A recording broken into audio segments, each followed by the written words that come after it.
Hello student, class 11th का maths का question paper है, मिड टर्म एग्ज़ाम 24-25। तो जिन बच्चों का एग्ज़ाम अभी नहीं हुआ है उनके लिए इम्पॉर्टेंट है, अच्छी तरह से इसे प्रैक्टिस कर लीजिएगा। सॉल्यूशन जो होंगे डिटेल्ड होंगे, कंसेप्ट के साथ होंगे, तो अच्छी तरह से इसे देख लीजिएगा। एंड प्लेलिस्ट सेक्शन को भी ज़रूर चेक करना, उसमें भी इंपॉर्टेंट PYQs है। अगर आप 3 to 4 क्वेश्चन पेपर्स कर लेंगे प्लेलिस्ट में से तो आपका एग्ज़ाम के कंसेप्ट क्लियर हो जाएंगे। तो चलिए स्टार्ट करते हैं इसका सेक्शन ए से। तो सेक्शन ए का क्वेश्चन नंबर 1 देखेंगे। तो फाइंड करना है the value of cos 1, cos 2, cos 3 dash dash dash cos 179 degree is equal to. तो यहाँ पे आपको cos 1, cos 2, cos 3 से लेके cos 179 तक ये सारे मल्टीप्लाई में है, इनकी वैल्यू फाइंड करनी है। अब हमें ये cos 1, cos 2, cos 3 इनकी वैल्यूज़ तो पता होती नहीं है, तो इतनी सारी वैल्यूज़ तो हम यहाँ लगाएंगे नहीं कि मल्टीप्लाई करें। तो हमें ये पता है कि cos 1 से cos 179 डिग्री के बीच में ये कॉन्जिक्यूटिवली चल रहे हैं ना एंगल्स, तो यहाँ पे कहीं ना कहीं पे बीच में कहीं पे cos 90 डिग्री भी आया होगा, है ना। तो cos 1 से cos 179 डिग्री तक कहीं पे बीच में cos 90 डिग्री भी आया होगा। और cos 90 डिग्री कितना होता है? 0 होता है, ये सबको पता होगा। cos 90 डिग्री कितना होता है? 0। तो यानी कि कहीं बीच में जहाँ पे cos 90 आया होगा यानी 0 आया होगा, और 0 से ये सारे बचे हुए मल्टीप्लाई होंगे अगर, तो 0 से भी किसी को भी मल्टीप्लाई करो, चाहे जितने भी बचे होंगे उनको 0 से अगर मल्टीप्लाई करेंगे तो आंसर तो 0 मिलेगा ना। तो इसलिए जो भी cos की चेन होती है अगर वो 90 से ऊपर जा रही है तो उसका आंसर 0 होता है। ऑप्शन ए इसका आंसर हो जाएगा। तो कमेंट करके बताना ये किस किस को ये क्वेश्चन आता था या समझ में आ गया। तो यहाँ पे आंसर फर्स्ट क्वेश्चन का 0 आएगा, ए ऑप्शन सही होगा। ठीक है, नेक्स्ट क्वेश्चन पे आते हैं। तो अभी हम मिड टर्म एग्ज़ाम की प्रैक्टिस कर रहे हैं, तो ये आपको अच्छी तरह से करना है, आपके एग्ज़ाम के पॉइंट ऑफ व्यू से इंपॉर्टेंट है। प्लेलिस्ट सेक्शन भी इंपॉर्टेंट है, तो उसे भी आप ज़रूर कर लेना, लिंक मैं डिस्क्रिप्शन में डाल दूँगी। एंड इसका जो नेक्स्ट पार्ट बनेगा उसका लिंक भी आपको डिस्क्रिप्शन में मिल जाएगा। तो नेक्स्ट पार्ट के लिए जल्दी से जल्दी अगर आपको चाहिए तो वीडियो को ज़्यादा से ज़्यादा शेयर कीजिए एंड लाइक कीजिए। एंड वीडियो में नए हो तो अच्छी लगे वीडियो तो सब्सक्राइब ज़रूर करना चैनल को। तो क्वेश्चन सेकंड देखेंगे। If A B C are in GP with common ratio R, find करना है a minus B upon B minus C. तो देखो आपको बोला है ABC GP में है, ज्योमेट्रिक प्रोग्रेशन में है, एंड आपको फाइंड क्या करना है a minus B B minus C. तो यहाँ पे इसको करने का ट्रिक क्या है, देखो क्वेश्चन में क्या ABC GP, जब भी कोई 3 टर्म GP में होता है तो उसका मतलब क्या होता है कि ये फर्स्ट टर्म है, ये सेकंड है, ये थर्ड है, तो सेकंड और फर्स्ट का रेशो, सेकंड और first, second divide by first कि क्या होता है? R होता है। ऐसे ही third divide by second, third divide by second, इसका रेशो यानी कि ये अपॉन ये भी R होता है और ये अपॉन ये भी R होता है ना। तो यानी कि इससे क्या पता चलता है? GP का मतलब B/A भी R है आपका और C/B भी R है। बोला है क्वेश्चन में कि जो ज्योमेट्रिक प्रोग्रेशन है उसमें रेशो क्या बोला है? इसका R है ना। तो अब आपको फाइंड क्या करना है? a minus B B minus C, ये आपको फाइंड करना है। तो आपको तो B/A और C/B पता है, R है, बट ये तो नहीं पता। तो इसको हम B/A या C/B बनाना चाहते हैं तो हम क्या करेंगे? देखो अगर मेरे को ये दोनों में B कॉमन है ना, ऊपर भी और नीचे भी, तो मैं अगर B को हटाना चाहती हूँ तो मैं B से क्या करूँगी? इस ऊपर वाले को भी और नीचे वाले को भी डिवाइड कर दूँगी। यानी मैंने न्यूमरेटर को भी B से डिवाइड किया और डिनोमिनेटर को भी B से डिवाइड कर देना है। ठीक है, इससे क्या होगा? ये B से B कैंसिल हो जाएगा, तो यहाँ तो 1 हो जाएगा, इधर भी 1 हो जाएगा। अब बचा क्या? A/B और C/B। A/B मेरे को पता चल सकता है क्योंकि मुझे B/A पता है R है। अगर B/A R है तो देखो A/B करना है तो इसको उल्टा करना पड़ेगा, तो इसको भी रेसिप्रोकल करो तो R का रेसिप्रोकल क्या हो जाएगा? 1/R। तो अगर B/A R है तो A/B 1/R हो जाएगा। तो इस A/B की जगह आप क्या रख सकते हो? 1/R। एंड ये तो 1 हो जाएगा कट के, एंड B/B भी 1 हो गया। एंड C/B, देखो C/B तो ऑलरेडी R है, C/B क्या है? R है, तो इसकी जगह हमने R रख दिया।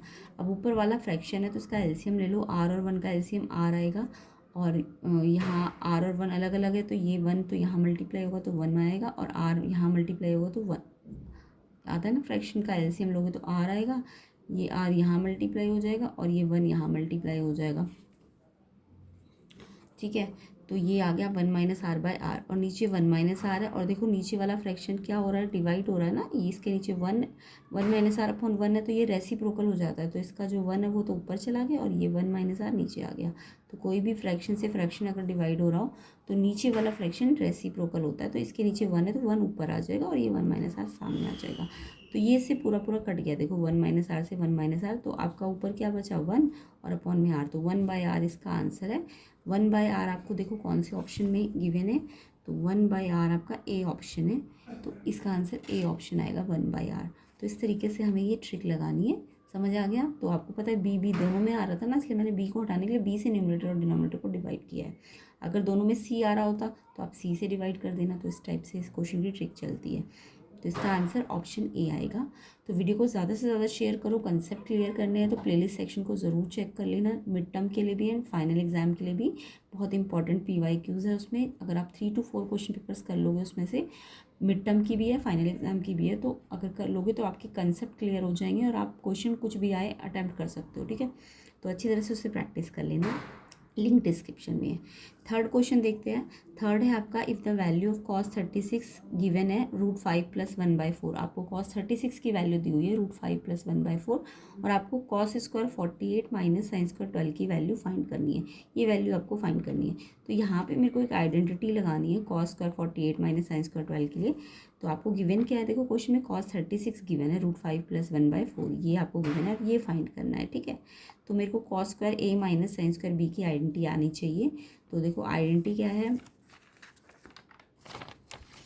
आइडेंटिटी होती है आपकी cos² A - sin² B की, cos ब्रैकेट A + B फिर मल्टीप्लाई फिर cos A - B। ये आइडेंटिटी आपको आनी चाहिए जब A और B अलग है। cos² A - sin² B, तो cos A + B फिर मल्टीप्लाई में cos A - B। ठीक है, तो ये वाली आइडेंटिटी ये होती है। तो यहाँ पे मेरे को क्वेश्चन में A कितना दिया है, cos 48 दिया था ना। देखो cos कितना दिया है, cos आपको 48 दिया है, यानी A 48 है और B आपका 12 है। तो A आपका 48 है, B 12 है। तो A की जगह 48 रखो, B की जगह 12 रखो, तो 48 + 12। और सेम यहाँ पे भी A की जगह 48 12 और माइनस करना है ना। अब cos 48 + 12 करोगे, 48 + 12 कितना होता है, 60 डिग्री होता है। ऐसे 48 में से 12 माइनस करोगे तो 36 डिग्री होता है। cos 60 तो आपको ट्रिग्नोमेट्रिक टेबल से आराम से पता चल जाता होगा, हाफ होता है। cos 60 की वैल्यू कितनी होती है, हाफ होती है। और cos 36 की वैल्यू आपको क्वेश्चन में गिवन है कितनी, √5 + 1/4। तो ये cos 36 की वैल्यू हम क्वेश्चन में से यूज़ कर लेंगे। अब ये हाफ से क्या हो रहा है, मल्टीप्लाई हो रहा है ना। तो मल्टीप्लाई में क्या होता है, या तो कैंसिल करो ऊपर नीचे से, अगर नहीं हो रहा तो सामने सामने मल्टीप्लाई करो। 2 4 = 8 और ऊपर 1 से इसको मल्टीप्लाई करोगे तो ये एज इट इज़ आ जाएगा। तो आंसर क्या आएगा, √5 + 1/8, जो कि आपका ऑप्शन ए में मिल जाएगा। तो आंसर इसका ऑप्शन ए होगा। तो इस तरीके से ये वाली आइडेंटिटी आपको याद रखनी है। ट्रिग्नोमेट्रिक जितनी भी थर्ड चैप्टर में आइडेंटिटीज़ है उन्हें याद कर लेना, तो इंपॉर्टेंट है। इसके अलावा प्लेलिस्ट सेक्शन में बहुत सारे ट्रिग्नोमेट्रिक के क्वेश्चन सॉल्व है, तो उनको ज़रूर चेक करना। कंसेप्ट समझाया गया, डिटेल सोल्यूशन है। आपके कंसेप्ट क्लियर हो गए तो आप कोई भी उस टाइप का क्वेश्चन आएगा तो उसे अटैम्प्ट कर सकते हो। चलिए नेक्स्ट क्वेश्चन पे आते हैं। नेक्स्ट क्वेश्चन है आपका क्वेश्चन नंबर 4।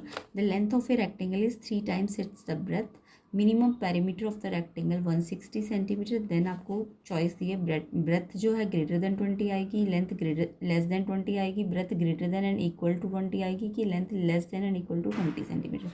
तो इस टाइप में ये जो आपका लीनियर इनइक्वालिटी वाले चैप्टर में से ये क्वेश्चन, तो आपको लेंथ रेक्टेंगल की बोला है, ब्रेथ का 3 टाइम्स है। तो आपको कंडीशन बनानी तो आती है ना, लेंथ क्या है 3 टाइम्स ऑफ ब्रेथ, यानी लेंथ किसके इक्वल है 3 × B, B मतलब ब्रेथ। ठीक है, अब आपको पेरीमीटर के लिए बोला है। देखो पेरीमीटर बोला है, इन्होंने बोला पेरीमीटर जो है मिनिमम का सिंबल आपको मैथ्स में पता होना चाहिए, मैं बताती हूँ। मिनिमम पेरीमीटर कितना है 160 है। देखो मिनिमम का सिंबल या मिनिमम को एटलीस्ट भी बोल सकते हैं।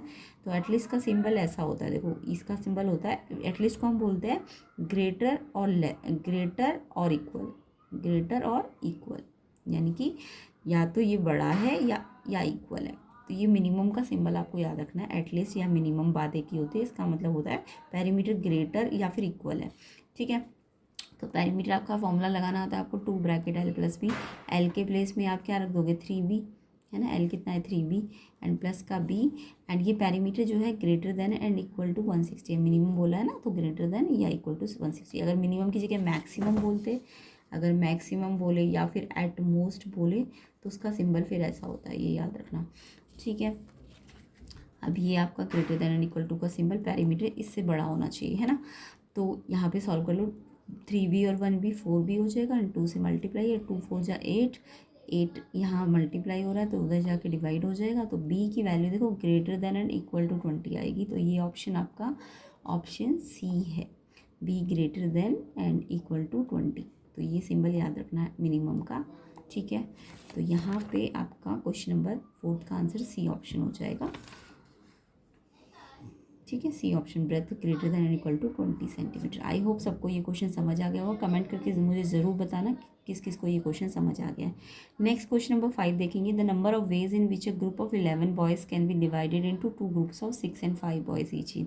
तो आपको बोला है कितने नंबर ऑफ वेज बनेंगे जिसमें 11 बॉयज़ को मैं 2 ग्रुप में बांट सकती हूँ, जिसमें एक 6 बॉयज़ होंगे और एक 5 बॉयज़। तो जब भी आप 11 किसी भी नंबर्स को ग्रुप्स में डिवाइड करते हो तो जो आपकी फॉर्मूला बनता है, देखो जितने टोटल वेज होते हैं, मान लो टोटल वेज n है तो फैक्टोरियल n, और जो डिफरेंट डिफरेंट ग्रुप्स होते हैं उसके लिए एक मान लो ग्रुप p है तो p, फिर एक ग्रुप q है, फिर मान लो और तीसरा ग्रुप भी OR। तो डिफरेंट डिफरेंट ग्रुप में जब आप बांटते हो तो ये वाला फॉर्मूला बनता है इसका, ठीक है। तो यानी कि आपके पास टोटल कितना है नंबर 11, तो इसका फैक्टोरियल ले लो 11 फैक्टोरियल, और फिर कितने ग्रुप में बांटा आपने 5 में, और 6 डिफरेंट डिफरेंट ग्रुप्स में बांट दिया तो वो नीचे लिख दोगे। तो ये फॉर्मूला आपको दिख रहा होगा, ये फॉर्मूला है फैक्टोरियल n। और देखो ये 11 है तो ये 5 और 6 टोटल मिला के 11 ही बनेंगे ना। तो ये फॉर्मूला आपको कुछ कुछ याद आ रहा है, फैक्टोरियल n फैक्टोरियल 11 माइनस 6 करोगे तो 5 आएगा, या 11 माइनस 5 करोगे तो 6 आएगा, है ना। तो यहाँ ये n है तो ये मान लो r है अगर, तो ये अगर फैक्टोरियल r है तो ये n माइनस r आ रहा है ना। और ये फॉर्मूला आपको पता है NCR का होता है, कॉम्बिनेशन होता है ना, n में से r अगर आपको सेलेक्ट करने हैं तो ये फॉर्मूला आपका NCR का बन रहा है। अब अगर मैं r को 6 लेती हूँ तो ये मेरा n तो 11 ही है, n कितना है 11 है, तो n 11 है। अगर मैं r 6 मान रही हूँ तो 11C6 भी आ सकता है आंसर, या फिर मैं r को अगर 5 लेती हूँ तो n माइनस r मेरा 6 आ जाएगा। तो ये 11C5 भी हो सकता है, ये 11C6 भी हो सकता है। अगर आपके ऑप्शन में सिर्फ 11C5 होता तो आप इस पर टिक कर देते, या ऑप्शन में 11C6 होता तो उस पर टिक कर देते। बट दोनों अगर ऑप्शन में दिए आपको ये भी और ये भी और लगा होना चाहिए, या ये भी आंसर हो सकता है ये भी हो सकता है। तो अगर दोनों ही ऑप्शन आपके क्वेश्चन में है तो आप उसको ऑप्शन को टिक कर देना। अगर सिर्फ एक भी ऑप्शन होगा तो वो भी ठीक होगा, ठीक है। तो 11C5 और 11C6 वैसे तो बहुत सारी जगह पे, बट यहाँ इंटू लगा है, यहाँ प्लस लगा है, जबकि आपका आंसर या तो ये आएगा या ये आएगा। NCR में या तो r आप 5 ले रहे हो तो n माइनस r आपका 6 बन जाएगा, या फिर आप r इसको ले लो तो n माइनस r बन जाएगा। तो आपका फॉर्मूला तो NCR है तो r आप 5 भी ले सकते हो एंड 6 भी ले सकते हो। तो या तो ये आंसर आएगा या ये, तो और का साइन होना चाहिए। तो आपका आंसर और वाला यानी सी ऑप्शन इसका करेक्ट हो जाएगा। आई होप सबको ये क्वेश्चन समझ आ गया होगा। तो ये कॉम्बिनेशन के फॉर्मूले आपको आने चाहिए। ये फॉर्मूला कॉम्बिनेशन का बन रहा था और इसके 2 आंसर्स मिल सकते हैं आपको, या तो ये या ये, ठीक है। नेक्स्ट क्वेश्चन पे आते हैं तो ये ऑप्शन सी इसका करेक्ट हो जाएगा क्वेश्चन 5 का। अगला क्वेश्चन देखेंगे, टेन थीटा आपको हाफ गिवन है, फाई या टेन फाई, ये फाई का सिंबल होता है, 1/3 आपको फाइंड करना है थीटा प्लस फाई। ये क्वेश्चन मैंने पहले भी प्लेलिस्ट में करा रखा है तो इसलिए कह रही हूँ प्लेलिस्ट में से क्वेश्चंस को देखो, बहुत सारे क्वेश्चन रिपीट होते हैं, कुछ क्वेश्चन की डिजिट्स चेंज होकर आती है, तो आपको प्लेलिस्ट सेक्शन को अच्छी तरह से करना है। 3 to 4 question paper mid term और फाइनल के कर लीजिए, आपके कंसेप्ट क्लियर हो जाएंगे। लिंक मैं डिस्क्रिप्शन में डाल रही हूँ, बार बार प्लेलिस्ट के लिए इसलिए कह रही हूँ क्योंकि आप जितना ज़्यादा प्रैक्टिस करोगे प्लेलिस्ट में से आपके उतने कंसेप्ट क्लियर हो जाएंगे। तो उसे अच्छी तरह से करना है, और सिर्फ देखना नहीं होता है, प्रैक्टिस करनी होती है। अपनी नोटबुक, रजिस्टर, पेन वगैरह सब आपको सामने रखना है, वीडियो को पॉज करना है, खुद ट्राई करना, नहीं आ रहा फिर समझ के करना है, ठीक है। तो चलिए तो टेन थीटा आपको हाफ है, टेन फाई 1/3 है, थीटा प्लस फाई फाइंड करना है। तो मेरे क्वेश्चन में टेन थीटा दिया हुआ है हाफ एंड टेन फाई 1/3। अब आपको देखो थीटा प्लस फाई निकालना है, बट मेरे पास फॉर्मूला होता है टेन थीटा प्लस फाई का, आपने एक आइडेंटिटी पढ़ी होगी 10A + B की। अगर मेरे को टेन थीटा और टेन फाई यानी 10A और 10B दिया है तो मेरे को तो A + B निकालना है। तो मैं A + B के लिए तो कोई आइडेंटिटी नहीं, बट 10A + B के लिए आइडेंटिटी हो सकती है। क्या आइडेंटिटी है इसकी? 10A + 10B 1 - 10A 10B, ठीक है। अगर यहाँ प्लस है, A प्लस है तो प्लस लगाना ऊपर और माइनस नीचे। और अगर यहाँ मान लो A - B निकालना होता, अगर क्वेश्चन में A - B निकालना होता तब आपका ऊपर माइनस आ जाएगा और नीचे प्लस आ जाएगा, ये याद रखना, ठीक है। तो अभी फ़िलहाल तो मैं ऊपर प्लस और नीचे माइनस लूँगी। तो 10A + B, 10A, A क्या है थीटा, प्लस 10B, B क्या है फाई, 1 माइनस 10a 10b, तो ये आइडेंटिटी सबको आती होगी, थर्ड चैप्टर में होती है। अब आपको टेन थीटा पूरा पूरा हाफ दिया है, तो टेन थीटा की जगह मैंने हाफ रख दिया, टेन फाई की जगह 1/3 रख दिया, फिर से 1 as it is minus ten theta ten phi से मल्टीप्लाई हो रहा है, टेन थीटा हाफ है और टेन फाई आपका 1/3 है। अब इसको आप सॉल्व कर लीजिए, सॉल्व करना तो सबको आता होगा। देखो ऊपर फ्रैक्शन है तो नीचे इसका एलसीएम लेना पड़ेगा आपको। फ्रैक्शन का क्या लेते हैं, फ्रैक्शन का आप एलसीएम लोगे, 2 और 3 का एलसीएम लो, 6 आ जाएगा। जब ये अलग अलग टेबल्स में आते हैं एलसीएम में, तो ये 3 तो यहाँ मल्टीप्लाई हो जाएगा, 2 यहाँ, ये तो आपको बेसिक चीज़ें करनी आती होगी। 3 1 ज़ा 3 हो जाएगा एंड 2 1 ज़ा 2 हो जाएगा। एंड फिर से इसका भी देखो, ये क्या है, 1 है, 1/1 लिख दो इसको आप। 1 माइनस, ये देखो ये पहले मल्टीप्लाई करना बाद में माइनस करना, पहले मल्टीप्लाई करो, 1 1 जा 1, 2 3 जा 6, तो ये 1/6 बन जाएगा। 1 में से 1/6 के लिए एलसीएम लेना पड़ेगा, नीचे फ्रैक्शन का भी एलसीएम लेना पड़ेगा। 1 और 6 का एलसीएम 6 आएगा। अब ये भी अलग अलग है, तो 6 तो यहाँ मल्टीप्लाई हो गया, 6 1 जा 6 एंड 1 यहाँ मल्टीप्लाई हो गया, 1 1 जा 1। अब ये वाला फ्रैक्शन इस फ्रैक्शन से डिवाइड हो रहा है, तो जब ये ऊपर वाला फ्रैक्शन तो कितना है 5/6, और नीचे वाला फ्रैक्शन भी देखो 5/6 ही आ रहा है। वैसे तो आप ऐसे भी काट सकता है, 5/6 से 5/6 को आप डिवाइड कर दो, कट के 1 ही आएगा, है ना। बट ये याद रखना, फ्रैक्शन जब फ्रैक्शन से डिवाइड होता है तो जो ऊपर वाला फ्रैक्शन है उसको तो एज इट इज़ लिख दो, जो नीचे वाला फ्रैक्शन है 5/6 उसको अगर मल्टीप्लाई में लाना चाहते हो तो रेसिप्रोकल करो। तो 5/6 है तो 6/5 हो जाएगा। जब भी कोई फ्रैक्शन डिवाइड हो रहा हो तो वो मल्टीप्लाई में आकर रेसिप्रोकल होता है। तो ये 5/6 है ना, तो उसको उल्टा करो 6/5। अब 6 से 6 कट गया, 5 से 5 यानी ये 1 आ गया। यानी ये पूरा ये क्या था, ये आपका टेन थीटा प्लस 5 था, तो मेरा टेन थीटा प्लस 5 कितना आ गया, 1 आ गया। बट मेरे को थीटा प्लस 5 चाहिए, तो मेरे को ये 10 हटाना है, तो यहाँ इस 1 को भी ना आप 10 की टर्म में लेके आओ। ये आपने 10th में किया होगा, अगर यहाँ 10 थीटा है तो इसको 1 को भी 10 थीटा में लेके आओ। तो 1 कब होता है 10/45 में ना, तो 1 को हम लिख सकते हैं 10/45, 45 को π/4 कहते हैं। तो 10 से ये 10 हट जाता है, काटते नहीं है बट हट गया ये। तो ये पूरा जो एंगल है ये किसके बराबर आ गया, π/4 के। तो एंगल कितना आ जाएगा, थीटा प्लस 5 π/4 के बराबर। ऑप्शन ए इसका आंसर हो जाएगा। तो ईजी सा क्वेश्चन है, कुछ खास नहीं है इसमें, थर्ड चैप्टर में से है। तो थीटा प्लस 5 की वैल्यू π/4 आ जाएगी। ऑप्शन ए इसका आंसर है। कमेंट करके बताना किस किस बच्चे को ये क्वेश्चन समझ आ गया। नेक्स्ट क्वेश्चन देखो, n+1c3 = 3nc2, आपको n फाइंड करना है। तो क्वेश्चन को थोड़ा ध्यान से देख लो। क्वेश्चन क्या है आपका, n+1c3 इक्वल है 3nc2, आपको क्या फाइंड करना है, n फाइंड करना है, ठीक है। तो आपको यहाँ पे NCR का जो फॉर्मूला होता है ना वो आना चाहिए। क्या होता है NCR का फॉर्मूला, फैक्टोरियल n ऊपर, नीचे फैक्टोरियल n-r और फैक्टोरियल r। या फिर आप एक फॉर्मूला और याद रखा करो, NCR का NPR के साथ क्या रिलेशन होता है, NCR NPR में देखो NPR ये पूरा है ना, तो NPR को फैक्टोरियल r से डिवाइड करते हो ना, तो आपका NCR आ जाता है। ये रिलेशन होता है इनमें, ये याद रखना। तो अगर कई बार क्वेश्चन में आपको NPR दिया हो और मान लो R भी बताओ, ये कंडीशन भी याद रखा करो। N और R में N जो होता है, R जो होता है R, वो R जो होता है वो कब 1 से बड़ा और N के बराबर होगा, बट N से बड़ा नहीं हो सकता। R कभी भी N से बड़ा नहीं हो सकता, ये याद रखना। 1 से लेके N, और याद रखना ये जो 1 से N होंगे ना, ये सारे नेचुरल नंबर होंगे। R कभी भी फ्रैक्शन नहीं हो सकता। R क्या होता है, हमेशा नेचुरल नंबर होता है। R हमेशा नेचुरल नंबर होता है। और नेचुरल नंबर कहाँ से कहाँ तक, R belongs to natural number, ठीक है। और नेचुरल नंबर कहाँ से कहाँ तक, 1 से लेके N तक। N मतलब मान लो 10C है, तो R जो होगा ना, कितना कितना रख सकते हो, R 1 रख सकते हो, 2 रख सकते हो, 3 रख सकते हो, कहाँ तक रख सकते हो, मैक्सिमम 10 तक रख सकते हो। तो ये R की पॉसिबिलिटीज़ है 1 से 10। तो R की कंडीशन याद हो गई, 1 से N, और R क्या होना चाहिए, नेचुरल नंबर होना चाहिए। 1 से 1 भी हो सकता है और लास्ट N तक जाएगा, N से कभी बड़ा नहीं होगा। ये आपको याद रखना है, छोटी छोटी ट्रिक्स आपको याद रखनी है, ठीक है। तो NCR और NPR में ये रिलेशन होता है। अच्छा, आप क्वेश्चन पे आते हैं। तो n फाइंड करना है, तो आप इस फॉर्मूले को खोल लो।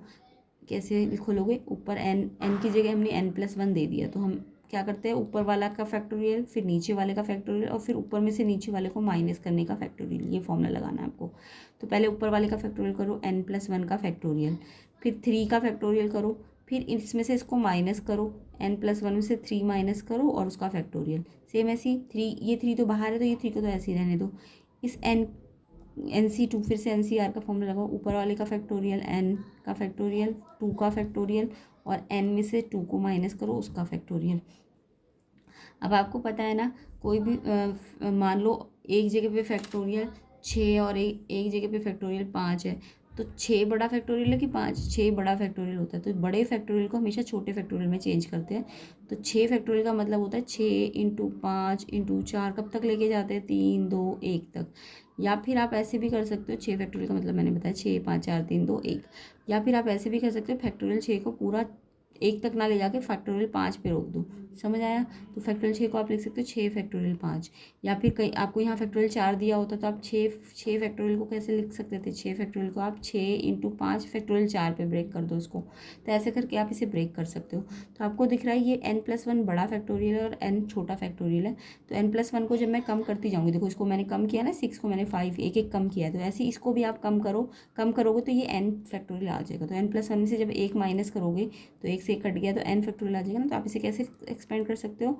n+1 और फिर इसके बाद इससे पहले कौन सा आएगा? n आएगा, उसको फैक्टोरियल पे लगा दो। क्यों लगाया हमने? ताकि ये इससे यहाँ पे भी है और यहाँ पे भी है, तो ये इंटू है ना, इंटू में कट जाता है। जब इंटू हो रहा हो, प्लस माइनस नहीं होना चाहिए, ये इससे इंटू हो रहा है और ये भी इससे इंटू हो रहा है, तो ये कट जाएगा। तो इसलिए हमने क्या करना है, ये बड़ा फैक्टोरियल है, ये इस फैक्टोरियल को मैं बैक करूँगी, पीछे पीछे जाऊँगी, तो ये मिल जाएगा मुझे। तो मेरे को एक स्टेप पीछे मिलेगा। तो मैंने इसको ऐसे करके इसको फैक्टोरियल इसके एक स्टेप पीछे पे लगा दिया, जैसे इसमें बताया था ना। या तो 6 को फैक्टोरियल 6 को आप 6 कर लिख के फैक्टोरियल 5 पे रोक दो, या 4 होता है तो 6 5 4 पे रोक दो। तो ऐसे ही मैंने n+1 इसको n पे रोक दिया। ऐसी n, ये कितना है? n+1 -3, तो ये n+1 -3 -2 हो जाएगा ना, प्लस माइनस माइनस साइन बढ़ेगा। तो n-2 तो यहाँ भी है, तो इसको कहीं इसको बैक ले जाने की ज़रूरत नहीं है, ये सीधा इससे कट जाएगा। एंड 3 को आप 2 फैक्टोरियल पे रोक सकते हो। तो फैक्टोरियल 3 बड़ा है और फैक्टोरियल 2 छोटा है, तो जो बड़ा है उसको एक्सपेंड करना है। तो 3 और फैक्टोरियल 2 पे रोक दो इसको। तो फैक्टोरियल 2 से ये 2 भी कट गया। क्यों कट रहे हैं? क्योंकि ये मल्टीप्लाई हो रहे हैं सारे, तो इसलिए कट रहे हैं। अब आपका बचा n+1, ये नीचे 1 बचा। n+1 यहाँ कुछ भी नहीं, यहाँ 3 बचा है। n+1/3 एंड 3/1, तो ये फ्रैक्शन है, तो क्रॉस मल्टीप्लाई कर दो। n+1 को तो 1 से मल्टीप्लाई करो, n+1, एंड 3 को 3 से मल्टीप्लाई कर दो, 9। तो n+1 9, तो n निकालना है, तो ये +1 वहाँ जाके -1 हो जाएगा। तो n की वैल्यू आपकी 8 आ जाएगी। बाकी सिंप्लीफिकेशन है, बस आपको ये छोटे मोटे, ये एक तो ये फॉर्मूला लगाना आना चाहिए दोनों साइड, और फिर आपको ये रूल पता होना चाहिए कि जो बड़ा फैक्टोरियल है उसे आप एक्सपेंड करो, ऐसे इतना एक्सपेंड करो कि सामने वाला या नीचे उससे मिलता जुलता आ जाए और कट जाए, या तो सामने सामने कट जाए इक्वल में। अगर ये n2 में होता तो सामने सामने भी काट सकते हो आप। तो यहाँ से n8 आ गया, ऑप्शन डी इसका करेक्ट है। आई होप सबको ये क्वेश्चन समझ आ गया होगा। ऑप्शन 8 डी ऑप्शन इसका आंसर है। नेक्स्ट क्वेश्चन नंबर 8 देखेंगे। Given that x y and b are real number and condition दी है x less than y and b less than 0। आपको बोला x y से लेस है और b लेस देन 0 है। तो अगर ये कंडीशंस है तो आपको 4 ऑप्शंस गिवन है। x/b लेस देन y/b, समझ आ रहा है? 4 ऑप्शन है, x/b लेस देन y/b, या फिर x/b लेस देन और इक्वल टू y/b, या x/b ग्रेटर देन y/b, या x/b ग्रेटर देन और इक्वल टू y/b। तो मेरे पास कंडीशन दी है, पहले मैं कंडीशन देख लेती हूँ क्वेश्चन 8 की। क्या बोल रहा था कंडीशन में? x y से कम है, x y से कम है। और नेक्स्ट कंडीशन दी थी b के लिए, b जो है ना लेस देन 0 है। b लेस देन 0 का मतलब समझ गए? b नेगेटिव है। b कैसा है? नेगेटिव है। ठीक है, b लेस देन 0 का मतलब b नेगेटिव है। अब देखो आप ना एग्जाम्पल से इस क्वेश्चन को कर सकते हो। x less than y, x को मैंने 1 लिया, और x क्योंकि y से छोटा है तो y बड़ा है, तो यानी y को मैंने 2 ले लिया, x 1 ले लिया, y 2 ले लिया। ठीक है, तो मैंने एक एग्जाम्पल से इसको सोचा, तो एग्जाम्पल सोच के फिर आप ऑप्शन पे टिक कर सकते हो। तो जब भी ऐसे क्वेश्चन आएंगे तो आप एग्जाम्पल लिया करो इनके। तो x y से छोटा है तो मैंने x को 1 लिया, y को 2 लिया, तो 1 2 से छोटा होता है, यस। एंड b क्योंकि नेगेटिव है तो मैंने b को ना कुछ -2 ले लिया, तो मैंने इसको नेगेटिव नंबर पे -2 ले लिया। ठीक है, अब मैंने x/b और y/b, क्योंकि मेरे चारों ऑप्शन में x/b और y/b ही है, तो मैंने एक बार x/b निकालना है और एक बार y/b निकालना है, और फिर चेक करना है कौन बड़ा है और कौन छोटा है। तो x/b, x क्या है? 1, और b क्या है? -2, तो 1/-2, एंड y क्या है आपका? 2, एंड अपॉन में -2, b क्या है? -2। अब मैंने देखा तो ये -½ आ रहा है और ये कट गया, तो ये नेगेटिव ऊपर चला जाएगा, -1। आपको पता है -½ और -1 में कौन बड़ा है? तो आप खुद सोचो, नंबर लाइन में अगर आप देखते हो तो -1 और 0 है ना, 0 राइट साइड होता है और नेगेटिव लेफ्ट साइड होता है, और -1 और 0 के बीच में कहीं पे -½ आता है ना। अब आपको पता है नेगेटिव नंबर्स में क्या होता है, जो जो आपको छोटा नंबर दिख रहा होता है वो एक्चुअल में बड़ा होता है, क्योंकि जो ये देखो -1 आपका लेफ्ट में और -1 आपका राइट में, जो भी राइट में होगा वो हमेशा ग्रेटर होगा।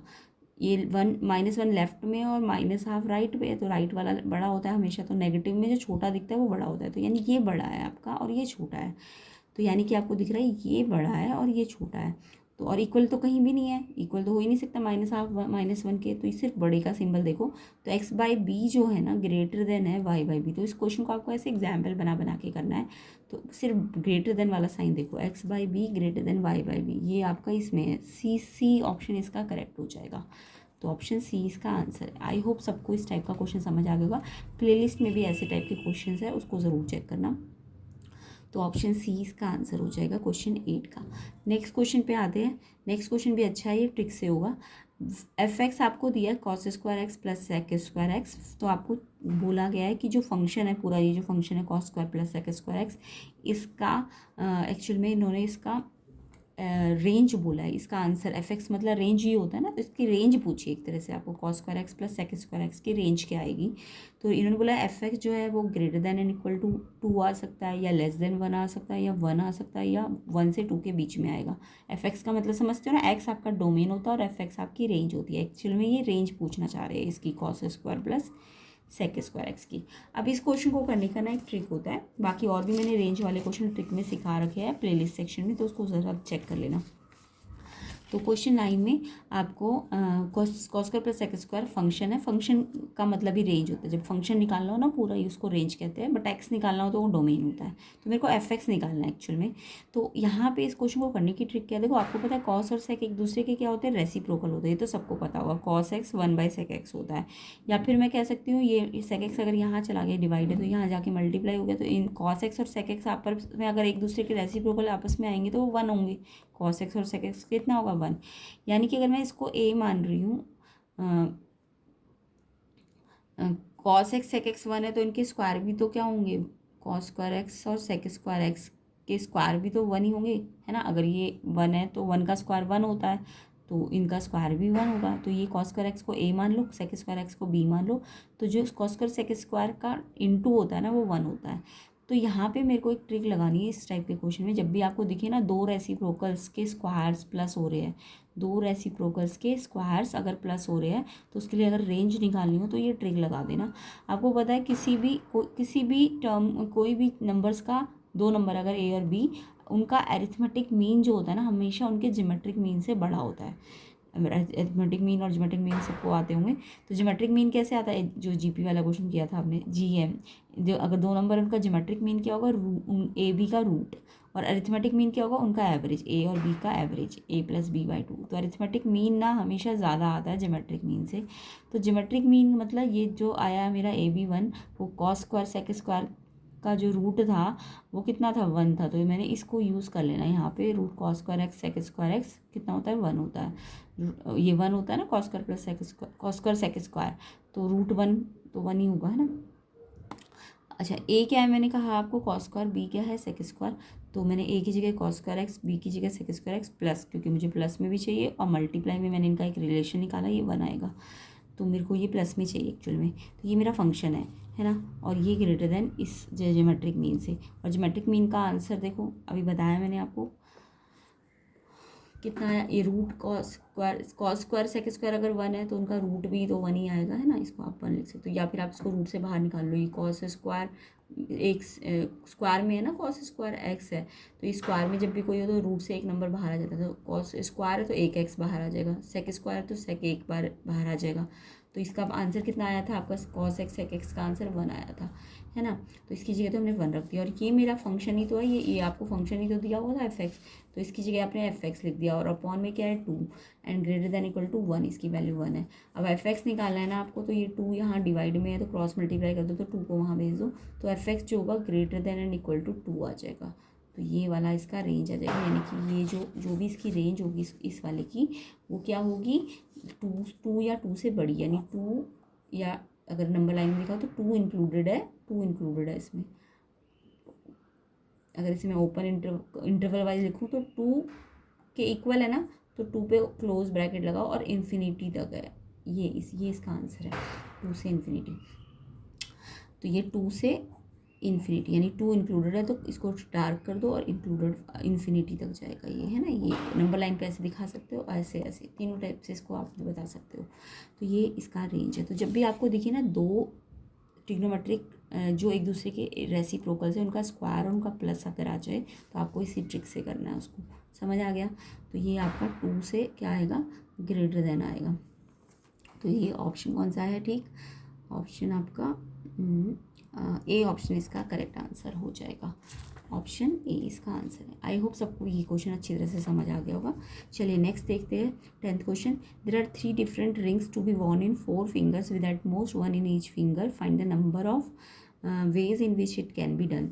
तो 3 डिफरेंट रिंग्स है जो कि 4 फिंगर्स में पहननी है, डिफरेंट रिंग्स है और 4 फिंगर्स में पहननी है। मतलब अगर मान लो एक रिंग को आपने एक फिंगर में पहन लिया तो उसको फिर दूसरी रिंग को उसमें नहीं डाल सकते, आपको दूसरी रिंग को दूसरी फिंगर में डालना पड़ेगा, तीसरी रिंग को तीसरी फिंगर में डालना पड़ेगा, ठीक है। तो यानी 4 फिंगर है और डिफरेंट रिंग्स पहननी है। तो यानी रिपीटेशन नॉट अलाउड है इस क्वेश्चन में, है ना। तो जब भी रिपीटेशन नॉट अलाउड हो तो आप नंबर ऑफ वेज कैसे निकालते हो, तो आपके पास 4 फिंगर है और 3 रिंग डिफरेंट फिंगर्स में डालनी है, तो रिपीटेशन नॉट अलाउड का मतलब परमुटेशन होता है। तो 4 फिंगर है और कितनी डालनी है, 3। तो परमुटेशन का फॉर्मूला सबको आता होगा, अगर एन पी आर है तो फैक्टोरियल एन और नीचे एन माइनस आर का फैक्टोरियल होता है, तो फैक्टोरियल 4 और फैक्टोरियल 4 माइनस 3, ठीक है। ये तो यहाँ पे फैक्टोरियल 4 और 4 माइनस 3 कितना होता है, 1, 1 फैक्टोरियल तो 1 ही होता है। अच्छा याद रखना फैक्टोरियल 0 कई बार पूछते हैं, वो भी 1 होता है, फैक्टोरियल 0 भी 1 होता है, फैक्टोरियल 1 भी 1 होता है। तो 4 माइनस 3 1, 1 का फैक्टोरियल 1 होता है। तो फैक्टोरियल 4 को खोलना भी मैंने सिखाया था ना। फैक्टोरियल 4 का मतलब 4 को खोलते खोलते खोलते कहाँ तक लेके जाओ, 4 3 2 1 मल्टीप्लाई, ऐसे खोलते किसी भी फैक्टोरियल को।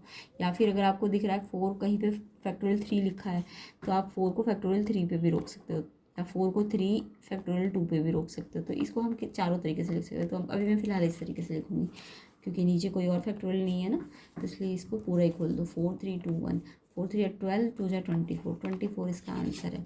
तो जब भी रिपीटेशन नॉट अलाउड हो तो आप परमुटेशन लगाते हो। अच्छा इस क्वेश्चन को मैं इस तरीके से भी कर सकती थी।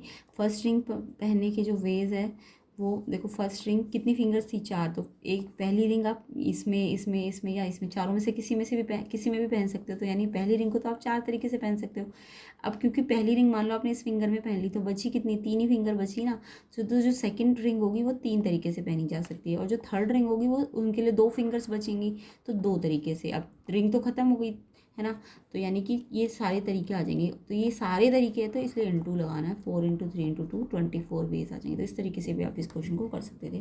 तो ऑप्शन बी इसका करेक्ट आंसर है। तो इसका कितने नंबर ऑफ वेज बनेंगे इसको पहनने के, 24। बी ऑप्शन इसका करेक्ट आंसर है। आई होप सारे क्वेश्चन आपको समझ आ रहे होंगे, इसलिए वीडियो को ज़्यादा से ज़्यादा शेयर करो। इसका नेक्स्ट पार्ट में हम इसके बचे हुए क्वेश्चंस कर लेंगे, डिटेल सोल्यूशन होगा, कंसेप्ट के साथ होगा, इसलिए वीडियो को ज़्यादा से ज़्यादा शेयर करो, ज़्यादा से ज़्यादा लाइक करो। पार्ट सेकंड के लिए आपको जल्दी जल्दी लाइक करना है ताकि जल्दी जल्दी आपको इसकी सोल्यूशन मिल जाए। तो पार्ट सेकंड के लिए कम से कम 1000 लाइक जल्दी जल्दी कर दीजिए ताकि मैं जल्दी जल्दी इसका सोल्यूशन बना सकूँ। तो 11 12 13 14 ये सारे क्वेश्चन हम नेक्स्ट पार्ट में कवर कर लेंगे। एजर्शन रीजंस भी है इसके, सेक्शन बी को भी करेंगे उससे नेक्स्ट पार्ट में। तो इसलिए वीडियो को ज़्यादा से ज़्यादा शेयर करो, लाइक करो, चैनल में नए हो तो सब्सक्राइब ज़रूर करना, वीडियो अच्छी लगे तो कमेंट करना, कोई डाउट हो तो भी कमेंट कर सकते हो आप। तो ये सेक्शन सी है। प्लेलिस्ट सेक्शन को ज़रूर देखो, इनमें से बहुत सारे क्वेश्चन आपको प्लेलिस्ट सेक्शन में सॉल्व भी मिल जाएंगे, तो आप चेक कर लेना। तो ये इसका सेक्शन डी, इन सब के सोल्यूशंस आपको नेक्स्ट पार्ट में मिलेंगे। इसके लिए आपको वीडियो को ज़्यादा से ज़्यादा लाइक करना है ताकि मोटिवेशन मिले और जल्दी जल्दी आपको इसके सोल्यूशन मिले। तो section E case based question है, ये सारे केस बेस्ड क्वेश्चन भी आपको मिल जाएंगे इसके नेक्स्ट पार्ट में, जिसके लिए आपको वीडियो को अच्छी तरह से देखना है, समझना है एंड लाइक करना है। चैनल में नए हो तो सब्सक्राइब भी कर लेना। तो अभी हम इसके बचे हुए क्वेश्चन जो है एजर्शन रीज़न तक नेक्स्ट पार्ट में करेंगे, फिर उससे नेक्स्ट पार्ट में सेक्शन बी सी डी हो जाएगा। तो वीडियो को अच्छी तरह से समझ लेना और क्वेश्चंस को प्रैक्टिस करना अपने आप।